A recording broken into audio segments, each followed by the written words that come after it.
நட்பு இலக்கணத்தை ஒடுத்துகின்ற ஆடைக்கு ஊமையாக வள்ளுவர் குறிப்பிட்டிருக்கின்றார். மானம் காத்து நிற்கின்ற ஆடை. அடுத்ததாக அம்மா அவர்களோடு பங்கேற்று இந்த இனிய வைபவத்திலே வேட்டி சேரைகள் தம் கரங்களால் வழங்க வருகை புரிந்திருக்கின்றார்கள். நமது பாராளுமன்ற உறுப்பினர் மாண்பிற்குரிய திரு தொல் திருமாவளவன் டாக்டர் ஹெய்ன்ஸ் அவர்கள் ஸ்ரீ நாராயண பீடத்தின் மீதும் அம்மாவின் மீதாக ஏராளமான பசுமை புரட்சி செய்தும் பசுமைக்கு காப்பகம் அமைத்தும் மக்களை நன்னெறிப்படுத்துவதற்காக தெய்வாம்ச கருத்துக்களை போதித்தும் உலக நன்மைக்காக ஏராளமான யாகங்கள் பூஜைகள் செய்தும் எல்லாவற்றையும்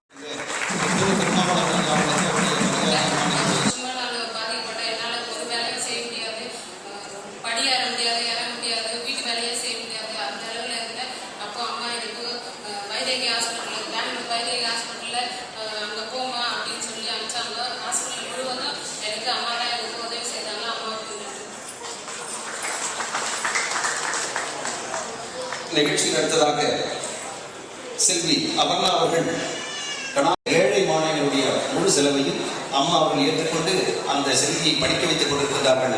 அந்த குழந்தை இப்பொழுது ஒரு எண்ணத்தை இந்த மேடையில் பகிர்ந்து கொள்ளும்.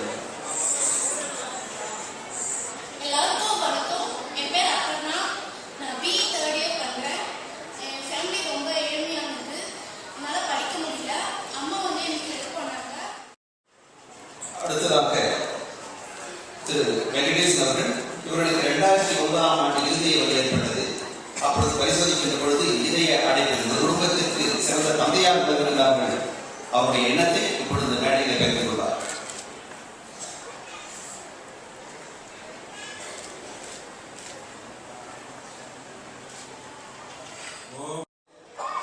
அம்மாவுடைய கட்சிக்கு சொன்னேன், நான் கவலைப்படாத, இதெல்லாம் நான் செய்யணும் அப்படின்னு சொல்லி என் 2 பசங்களை நல்லா படிச்சு என்னுடைய கஷ்டத்தை வந்து பார்க்கிறாங்க.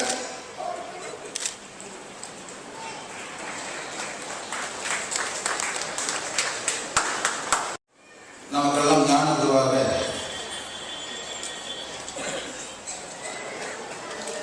இந்த எளிய விழாவை வழிநடத்தி கொண்டிருக்கிற ஸ்ரீ நாராயண பீடத்தின் ஞான குரு, பிறக்கும் போதே யாரும் கெட்டவராக இருக்கிறது. ஒருவருடைய சூழ்நிலை தான் ஒருத்தனை கெட்டவனாகவோ நல்லவனாகவோ ஞானியாகவோ அறிவாளியாகவோ இருக்கிறது. அந்த சூழ்நிலை என்பது அவன் யாரோட பழகிறார், அவன் பழகிறவன் எப்படிப்பட்டவன் என்பது பொறுத்துதான் அந்த சூழ்நிலையை சொல்லுவோம். அது நல்ல சூழ்நிலையாக இருந்திருக்கா எப்படிப்பட்ட ஒரு மனிதனும் அவன் வாழ்க்கையில முன்னேற முடியும், ஒரு நல்ல நிலையை அடைய முடியும். அந்த வகையிலே ஏழை எளிய மக்களுக்காக, ஒதுக்கப்பட்ட மக்களுக்காக, ஆழ்த்தப்பட்ட மக்களுக்காக ஒரு சிறந்த வழியா, ஒரு ஒளியா, அவங்களுக்கு தேவையான நல்ல அறிவையும் ஆற்றலையும் காட்டுற ஒரு பெரிய ஒரு சக்தியா நம்முடைய பாராளுமன்ற உறுப்பினர்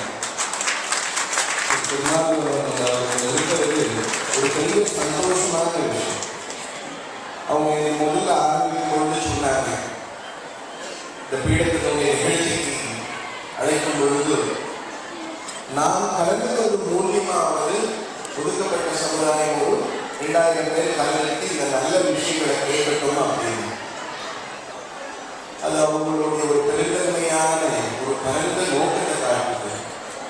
இந்த நேரத்தில் இன்னொரு ஒரு விஷயத்தை அம்மா இந்த இடத்துல சொல்ல விரும்புகிறது என்னன்னா, இப்படிப்பட்ட இந்த ஒதுக்கப்பட்ட மக்களோ தலித் சமுதாயத்தை சேர்ந்த மக்களோ இதுதான் முதல் நாளில் பீடத்துக்குள்ள வந்தது.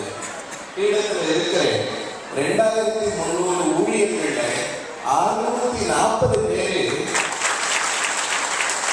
தலித் சமுதாயத்தை சேர்ந்தவர்கள். அவங்களுக்கு இப்படிப்பட்ட நல்ல விஷயங்கள் ரொம்ப காலமாகவே நிறைய போயிட்டு இருக்கு. இன்னைக்கு கூடுதலாக மூலமா கொஞ்சம் பேருக்கு கிடைச்சது. வழக்கமா சிறுத்தை அப்படின்னு சொன்னா எல்லாருக்குமே பயம்.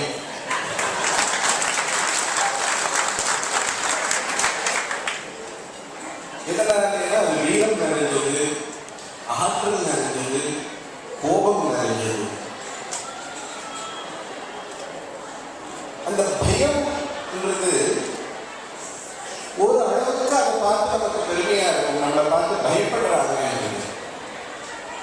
ஆனா அந்த பெருமையை விட இன்னொரு பெருமை அந்த சிறுத்தைக்கு சேரும் பொழுது அந்த சிறுத்தைக்கு இன்னும் கௌரவம். அதுக்கு இருக்கிற மற்ற குணங்களோடு இன்னொரு குணம் சேரும் பொழுது அந்த சிறுத்தைக்கு இன்னும் கௌரவம். அது என்னன்னா அன்பு, ஞானம் அப்படின்ற அந்த ரெண்டு குணம் ஏற்கனவே இருக்கிற குணத்தோட இந்த ரெண்டு குணம் இணையும் பொழுது அந்த பயம் என்ற அந்த ஒரு வெறும் அந்த ஒரு புகழ் மட்டும் இல்லாமல் சமுதாயத்தில் ஒரு உயர்ந்த கௌரவம், ஒரு உயர்ந்த நல்ல பண்புகள் இதெல்லாம் வரும் பொழுது சமுதாயம் நம்ம ஏற்கும் பொழுது அது இன்னும் முழுமையாக கௌரவத்தை கொடுக்கும். ஆக அந்த சிறுத்தை வழக்கமாக காட்டுல தான் இருக்கும். இன்னைக்கு அந்த சிறுத்தைகளுக்கு எல்லாருக்கும் தலைவர் இந்த பீடத்துக்கு வந்து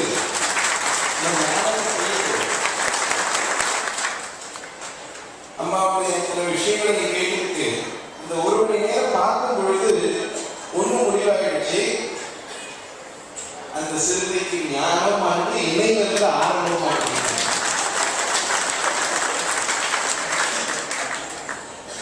ஆக சமுதாயத்தில் வெறும் பார்த்தா பயப்படாத சிறுத்தைகள் சமுதாயம் போற்றக்கூடிய சிறுத்தைகளாக, பயப்படுற சிறுத்தையா இருக்கக்கூடாது. பயப்படுறாத போது அவனால் எனக்கு என்னைக்கோ ஒரு நாள் ஆபத்து இருக்கிறார். பயப்படுற சிறுத்தையா இருக்கக்கூடாது, சமுதாயம் போற்ற சிறுத்தையா இருக்கும். அந்த போற்றக்கூடிய சிறுத்தையா இருக்கணும் அப்படின்னா என்னன்னா நம்ம நிறைய நல்ல விஷயங்கள் இருக்கு. ஏதோ நாம் இருக்கிறதுலேயே இருக்குது, நம்ம பார்க்கறதுனாலேயே உலகத்தை பார்த்து இருக்கும் பொழுது நிறைய விஷயங்கள் நம்ம கண்ண வளர்ச்சி, நிறைய நல்ல விஷயங்கள் இருக்கணும். ஆன்மீகம் ஆன்மீகம் அப்படின்னா எல்லாரும் நினைக்கிறது வயசான பிறகு போகிறது, அது தப்பான தோணும். வயசான பிறகு தேவையே இல்லை, எல்லாம் ஆடி அடங்கி முடிஞ்சாச்சு.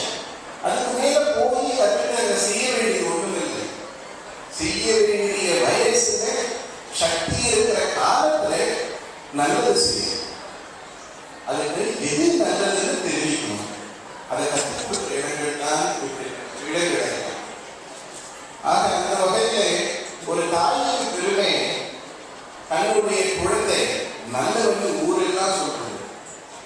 அந்த மாதிரி ஒரு கட்சி தலைவருக்கு பெருமை என்னன்னா உங்க கட்சி கொண்ட எல்லாருக்கும் நல்லது செய்யறாங்கன்னு.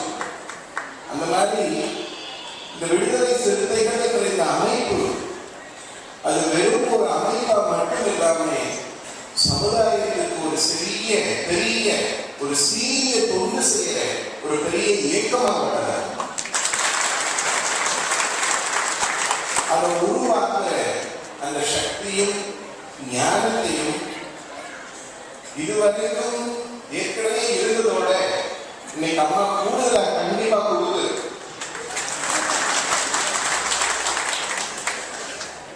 ஆக இந்த நல்ல நாளில் ஒரு தனி மனுஷன் தனக்காக மட்டும் வாழாம இந்த சமுதாயத்துக்காகவும் வாழணும். அதுதான் மனுஷ வாழ்க்கை. அப்பதான் அந்த வாழ்க்கை பூர்ணத்துவமாகும். அப்படி அந்த வாழ்க்கையை ஒரு மனுஷனை வழி நடத்துறதுக்காக தான் பல பேர் பல விதத்தில் முயற்சி எடுத்துருக்காங்க. ஆன்மீக ரூபமா பீடங்கள் மடங்கள் ஆரம்பித்து அது மூலியமா வழி நடத்திருக்காங்க. இயக்கங்கள் தனிப்பட்ட இயக்கங்கள் ஒரு தலைமையை ஒரு தலைவராக இருந்து பல வகையில் வழி நடத்திருக்காங்க. அந்த வகையில உங்க எல்லாருக்கும் ஒரு நல்ல தலைவர் கிடைச்சிருக்காங்க.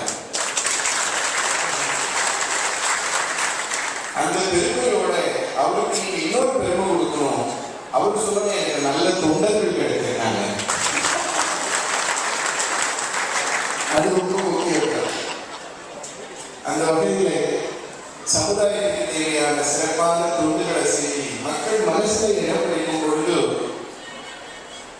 அவங்களை யாருமே ஒன்றும் பண்ண முடியாது. நிறைய பேர் எல்லாரும் யாரும் வெளியூர்கள் எல்லாம் பக்கத்துல தான் இருந்துச்சு. இவங்க எல்லாருக்கும் தெரியும் இந்த கிராமம் 10 வருஷத்துக்கு முன்னாடி 15 வருஷத்துக்கு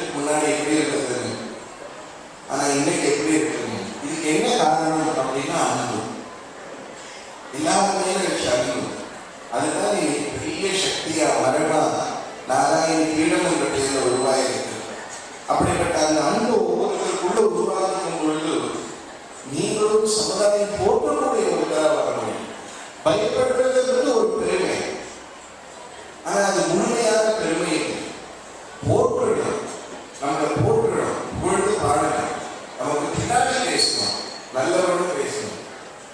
அதுதான் வாழ்க்கை. அப்படிப்பட்ட ஒரு உயர்ந்த வாழ்க்கையை நீங்க ஒவ்வொருத்தரும் அடைஞ்சி நம்மளோட பரிபூர்ண அவர்களோட சகல லோகத்தில் எல்லா ஜீவனும் சந்தோஷமா சௌரியமா இருக்கணும்னு ஆசைப்படுறேன். அம்மா அவர்கள் நம்முடைய திருக்கடனா நினைவு பரிசை வழங்குகிறார்கள்.